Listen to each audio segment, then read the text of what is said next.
আসসালামু আলাইকুম রহমতুল্লাহ। বন্ধুরা, আমি দেখাবো কিভাবে একটি তাতাল দিয়ে একটি পুরাতন ব্যাটারি দিয়ে মোবাইলের বাতিল ব্যাটারি, অর্থাৎ চার্জ কম থাকে দেখে রিপ্লেস করা হয় এরকম ব্যাটারি দিয়ে একটি লাইট কিভাবে তৈরি করা যায় তা আমি দেখাবো।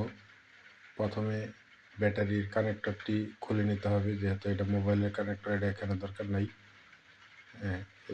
এখানে এটা কোনো দরকার নাই। তারপরে ব্যাটারি কানেক্টরের মাপ বের করে নিতে হবে, নেগেটিভ পজিটিভ। তো আমি দেখে নিয়েছি ডান সাইডেরটা পজিটিভ এবং বাম সাইডেরটা নেগেটিভ। তো আপনারা মেপে নেবেন এরকম। তো আমাদের লাগবে একটি ব্যাটারি, একটি সুইচ, একটি চার্জিং মডিউল এবং একটি এলইডি সার্কিট।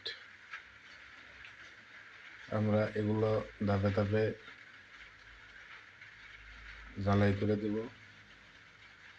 এবং বন্ধুরা, আমি এটা ব্যবহার করছি একটি রাবার জাতীয়, যদিও এটা কতটুকু কাজ করবে জানি না। এটা আসলে হিট সিনের জন্য ব্যবহার করা। লাইটটা অতিরিক্ত গরম হয় অনেকক্ষণ জ্বললে, সেই সাথে ব্যাটারিটা গরম হলে সমস্যা। ব্যাটারিটা যাতে গরম না পায় সেই কারণে মাঝখানে একটু ফোম জাতীয়, আর সহজ ভাষায় বললে জুতার ভিতরে যে ব্যবহার করা হয় নরম ফোমের মতো, ওইগুলো আর কি ব্যবহার করা হয়েছে। তো এই মুহূর্তে আমার কাছে অন্য কিছু নাই, তো আমি এটা আসলে এটা নিরাপদ মনে করে দিয়ে দিলাম। আর যদি আমার হাতের যে তাতালটা, এটা 5 ভোল্টে কাজ করা যায় পাওয়ার ব্যাংক দিয়ে, এবং মোবাইলের চার্জার দিয়েও কাজ করা যায়। এই তাতালের সম্পূর্ণ ভিডিও যদি দেখতে চান তাহলে কমেন্ট করুন।